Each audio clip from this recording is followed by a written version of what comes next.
Movie start होती है और हम दो बहनों को देखते हैं जिसमें एक का नाम जुई होता है। जुई की बड़ी बहन उसे अपनी गाड़ी की चाबी देते हुए कहती है कि पापा हमेशा से ही यही चाहते थे कि ये गाड़ी तुम रखो, और इतना कहकर वो गाड़ी की चाबी जुई को दे देती है। इसके कुछ देर बाद हम जुई को देखते हैं जो गाड़ी में अपना कुछ सामान रख रही थी। तभी वहाँ पर उसकी बड़ी बहन आ जाती है और इशारों में बात करते हुए उससे कहती है कि मुझे नहीं लगता कि तुम्हें वहाँ पर जाना चाहिए क्योंकि तुम अकेली हो और जिस जगह पर तुम जा रही हो वहाँ पर बहुत सारे पागल लोग भी रहते हैं। अब यहाँ पर हमें पता चलता है कि जुई एक गूंगी और बहरी लड़की होती है, लेकिन वो कुछ कुछ बातें बोल सकती थी। दरअसल जुई अपने घर से साउथ अमेरिका अपने बॉयफ्रेंड डैन से मिलने जा रही थी। इसके बाद जुई अपने मोबाइल से उन दोनों की एक सेल्फी लेती है क्योंकि जुई को फोटोग्राफी का बहुत शौक है, और फिर वो अपनी कार लेकर वहाँ से निकल जाती है। अब कुछ दूर आगे जाने के बाद जुई कुछ फोटोज को क्लिक करती है और फिर उन फोटो को अपने बॉयफ्रेंड डैन को सेंड करती है, और वो ऐसा इसलिए करती है क्योंकि इससे डैन को जुई की लोकेशन का पता चलता रहता है। इधर डैन भी जुई का बेसब्री से इंतजार कर रहा था और इसके लिए वे अपने घर को भी डेकोरेट कर रहा था। कुछ दूर जाने के बाद जुई अपनी कार के अंदर से ही फोटो क्लिक करती है और उसे डैन को सेंड करने लगती है। इस समय उसका ध्यान मोबाइल में रहता है और तभी अचानक एक लड़की उसके सामने आ जाती है। अब जुई उसे कार से ठोकते हुए बचती है और अपनी कार को रोड से नीचे उतार देती है, जिस वजह से कार रेत में जाकर फंस जाती है। जुई उस लड़की को देखकर काफी डर जाती है। तभी जुई को कुछ आदमी दिखते हैं जो अपनी गाड़ी से उस लड़की के बॉयफ्रेंड के पीछे उसे मारने के लिए जा रहे थे। उस लड़की का बॉयफ्रेंड कुछ दूर तक भागता है और थोड़ी दूर जाने के बाद वो आदमी उसे अपनी गाड़ी से कुचलकर मार डालते हैं। जुई ये सब कुछ देखकर काफी डर जाती है और अपनी कार को रेत से बाहर निकालने की कोशिश करती है। इसके बाद वो उस लड़की के पास जाती है और उसे अपनी गाड़ी में बैठा देती है, लेकिन उन दोनों के वहाँ से भागने से पहले ही वहाँ पर वो सारे आदमी आ जाते हैं और उनमें से एक आदमी जिसका नाम वेस्ट होता है वो चाकू निकालता है और उस लड़की को कार में ही मार डालता है। ये सब कुछ देखकर जुई उन लोगों के सामने हाथ जोड़ने लगती है और बहुत रोने लगती है। तभी उनमें से एक ट्रे नाम का आदमी जुई को कहता है कि तुम रोना बंद करो और हमारे साथ चलो। इसके बाद ट्रे जुई से जबरदस्ती करने लगता है, लेकिन जुई किसी तरह वहाँ से भाग जाती है। तभी ट्रे बोलता है कि ये हमसे बचकर कहाँ जाएगी, और इतना कहकर ट्रे अपनी गन निकालता है और जुई पर फायरिंग करने लगता है। 2 गोली चलाने के बाद तीसरी गोली सीधा जुई के पैर में जाकर लगती है और जुई वहाँ पर बेहोश होकर गिर जाती है। अब कुछ देर बाद जुई की आंखें खुलती है और वो देखती है कि वो एक पलंग पर पूरी तरीके से तार से बंधी हुई थी। उन हैवानों ने उसके दोनों हाथ और पैरों को तार से बांध दिया था, इसलिए जुई दर्द के कारण रो रही थी। इनमें से एक आदमी जिसका नाम जेड होता है वो जुई के पास आता है और उसका रेप करने लगता है। तभी वेस्ट बोलता है कि ये लड़की यहाँ की नहीं है और ये गूंगी भी है, इसलिए ये हमारे कुछ भी काम नहीं आएगी। तभी जेड अपनी गन निकालता है और उसे वेस्ट पर तानते हुए बोलता है कि तू अपनी बकवास बंद कर, तुझे कुछ करना है तो कर वरना यहाँ से निकल। इतना बोलकर सभी लोग बारी बारी से जुई का रेप करने लगते हैं। अगले सीन में हम उन सभी आदमियों को देखते हैं जो ताश खेलते हुए ड्रिंक कर रहे थे। तभी वेस्ट ट्रे को बोलता है कि वो लड़की यहाँ नहीं रह सकती क्योंकि मीडिया में जल्द ही इसकी खबर आने वाली है और इसी कारण हम सब मुसीबत में फंस सकते हैं। तभी ट्रे बोलता है कि हम दोनों एक डील करते हैं, मैं ताश में 5 पत्ते डालूंगा, अगर मैं जीता तो उस लड़की को मैं रखूंगा, जिसके बाद तुम्हारा उस पर कोई भी अधिकार नहीं होगा, और अगर तुम जीते तो तुम जो चाहो उसके साथ कर सकते हो। और इतना कहकर वो दोनों गेम शुरू करते हैं और फाइनली वेस्ट ये गेम जीत जाता है और फिर अपना चाकू लेकर जुई को मारने के लिए चल देता है। और दूसरी तरफ हम जुई को देखते हैं जो वहाँ से भागने ही वाली होती है, लेकिन तभी वेस्ट उसे वहाँ से जाते हुए देख लेता है और वो भी उसके पीछे उसे मारने के लिए चला जाता है। और थोड़ी दूर जाकर वेस्ट उसे अपने चाकू से मार देता है और किसी सुनसान जगह पर ले जाकर उसे दफना देता है। अगले दिन हम ग्रे नाम के एक आदमी को देखते हैं जो अपने कुत्ते के साथ कहीं जा रहा होता है। तभी उसे एक डेड बॉडी गड़ी हुई दिखती है और वो उसके पास जाता है और उसे जमीन से निकालने के बाद उसे थोड़ा पानी पिलाकर उसे गले से लगा लेता है, और साथ ही वो देखता है कि ये लाश किसी और की नहीं बल्कि जुई की होती है जिसने उस आदमी से कुछ सामान खरीदा था। और वो जोर जोर से चीखने लगता है और बोलता है कि इस लड़की को किसने मारा, और इतना कहकर वो उसे अपने साथ ले आता है। इसके कुछ देर बाद रात हो जाती है। ग्रे जुई को जमीन पर लेटाता है और उससे बोलता है कि फिक्र मत करो, मैं सब कुछ ठीक कर दूंगा, और वो उसका इलाज करने लगता है। वो कुछ तंत्र विद्या भी करता है। थोड़ी देर बाद जुई की आंख खुल जाती है और अचानक से उसका शरीर हवा में जाकर सीधा खड़ा हो जाता है और वो बोलती है कि अब मैं सबको मार डालूंगी। ग्रे ये सब कुछ देखकर डर जाता है और वो तुरंत समझ जाता है कि इसके अंदर कोई आत्मा है। वो उससे पूछता है कि तुम कौन हो, और इतना कहकर वो जुई के ऊपर कुछ फेंकता है, जिस वजह से जुई जमीन पे आकर गिर जाती है और बेहोश हो जाती है। थोड़ी देर बाद जुई को जब होश आता है तो वो अपने आसपास देखती है और सोचती है कि मैं कहाँ पर हूँ, और फिर वो वहाँ से उठकर जाने लगती है। कुछ दूर दूर जाने के बाद उसे एक टेलीफोन दिखाई देता है। वो उस टेलीफोन की मदद से डैन को कॉल करती है। इधर हम डैन को देखते हैं जो अपने घर पर टीवी देख रहा था। तभी उसके पास जूही का कॉल आता है। जूही कहती है कि डैन, मैं जूही बोल रही हूँ और मैं अभी भी जिंदा हूँ।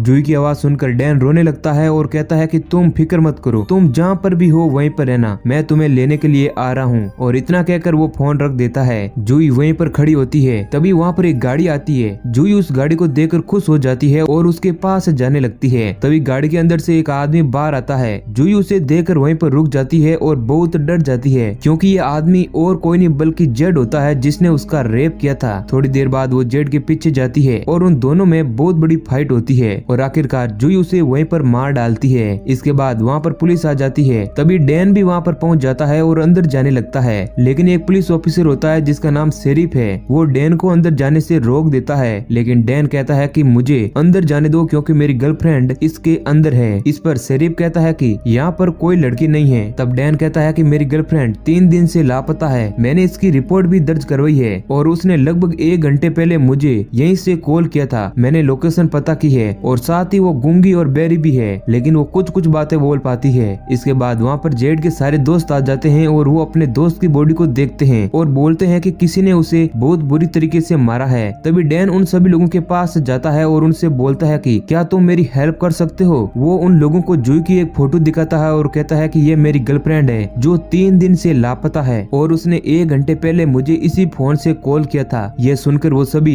एकदम से चौंक जाते हैं और डैन से बोलते हैं कि माफ करना, हमने इस लड़की को नहीं देखा। और इतना बोलकर वो सभी लोग वहाँ से चले जाते हैं। इसके बाद ट्रे और उसके सभी दोस्त उसी जगह पर जाते हैं जहाँ उन्होंने जूही को दफनाया था। अब वो सभी लोग कब्र के पास जाते हैं और देखते हैं कि वहाँ पर जूही की बॉडी नहीं थी। तभी वेस्ट उन सभी लोगों से बोलता है कि मैंने उसे बहुत बार चाकू मारा था, इसलिए उसका जिंदा बच पाना नामुमकिन है और शायद उसकी लाश नरभक्षी या फिर कुछ जंगली कुत्ते खा गए होंगे। और साथ ही वो कहता है कि अब हमें ये जगह छोड़कर कहीं और चल देना चाहिए। और इसके बाद वो सभी अपने घर आ जाते हैं और अपना सामान गाड़ी में रखने लगते हैं। इनमें से एक दोस्त जिसका नाम क्रीड होता है वो भी अपने घर पर अपना सामान पैक कर रहा होता है। तभी वो बाहर आता है और देखता है कि वहाँ पर जूही की कार खड़ी हुई थी, जिसे देखकर वो बहुत डर जाता है और अपने दोस्तों को कॉल करने लगता है। लेकिन उसके सारे दोस्त सामान पैक करने में बिजी होते हैं और उसका कॉल रिसीव नहीं कर पाते, लेकिन वो एक वॉइस मैसेज छोड़ देता है। इसके बाद वो बाहर आता है और वो जूही की कार को देखकर कांपने लगता है और वहाँ से भागने की कोशिश करता है, लेकिन वहाँ पर जूही आ जाती है और उसे वहीं पर मार देती है। उन सभी दोस्तों में से अब सिर्फ ट्रे, वेस्ट, कॉर्डी और स्किटर ही जिंदा रहते हैं। इसके बाद ट्रे उसका वॉइस मैसेज सुनता है और वो सभी तुरंत उसके पास पहुंच जाते हैं, लेकिन उनके जाने से पहले ही क्रीड मर चुका था। उसकी बॉडी को देखकर सभी को बहुत गुस्सा आता है और तभी ट्रे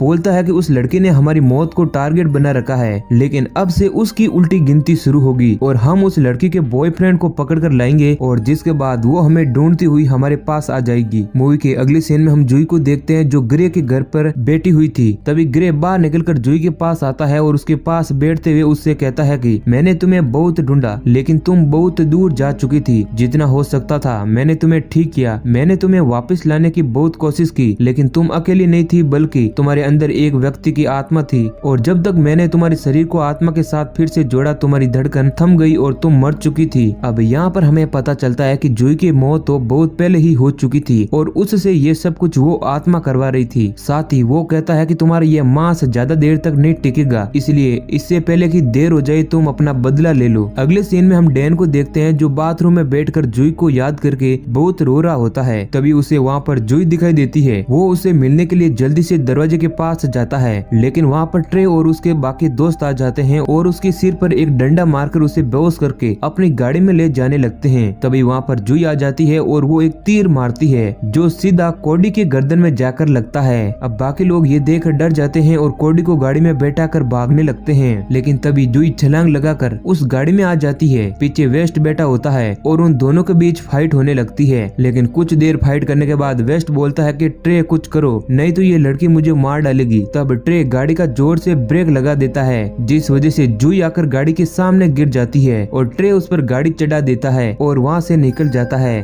अब मूवी के अगले सीन में हम ट्रे और उसके दोस्तों को देखते हैं और वहीं पर एक साइड में डैन भी था जो चेयर पर बंधा हुआ था। अब वेस्ट बोलता है कि मैंने जूही को न जाने कितनी बार चाकू मारे थे, लेकिन फिर भी उस पर कोई असर नहीं हुआ। मैंने इससे पहले इतनी जंगली और बेजान लड़की कभी नहीं देखी। इसी बीच कोडी कोडी बोलता है कि मुझे डॉक्टर की जरूरत है, नहीं तो मैं मर जाऊंगा। लेकिन वो लोग कोडी की बात को नहीं सुनते हैं। कुछ देर बाद हम जूही को देखते हैं जो ग्रे के घर के बाहर बैठी हुई थी। वो अपने टूटे हाथ पैरों को जोड़ रही होती है और अपने टूटे हुए धनुष को भी देखती है और सोचती है कि अब ये किसी भी काम का नहीं रहा। तभी अचानक से आसमान में बादल गरजते हैं और जूही के अंदर से एक आत्मा बाहर आती है। वो आत्मा जूही को जमीन के अंदर से कुछ औजार निकाल कर देती है और वापस उसके शरीर के अंदर चली जाती है। अब इधर हम ट्रे को देखते हैं जिसके पास एक आदमी आता है और कहता है कि क्या तुम मुझे बताओगी आखिर वो लड़की तुम सभी को एक एक करके क्यों मार रही है? क्या तुम लोगों ने उसके साथ कुछ गलत किया है? अब ये सुनकर ट्रे उससे कहता है कि जो गंदे काम हम लोगों ने उसके साथ किए हैं वो उसी का हमसे बदला ले रही है। उसने सबसे पहले जेड को मारा, उसके बाद क्रीड को और फिर कोडी को मारने की कोशिश की। अब कुछ देर बाद कोडी वहाँ से भागने लगता है, लेकिन ये बात ट्रे को पता चल जाती है और वो उसके पीछे गन लेकर जाने लगता है और वो उसके ऊपर निशाना लगाता है। लेकिन कोडी की गाड़ी के सामने जूही आ जाती है और वो उस पर कुछ फेंक कर मारती है जो सीधा कोडी के गले के आर पार हो जाता है और गाड़ी पलट जाती है और कोडी की मौत हो जाती है।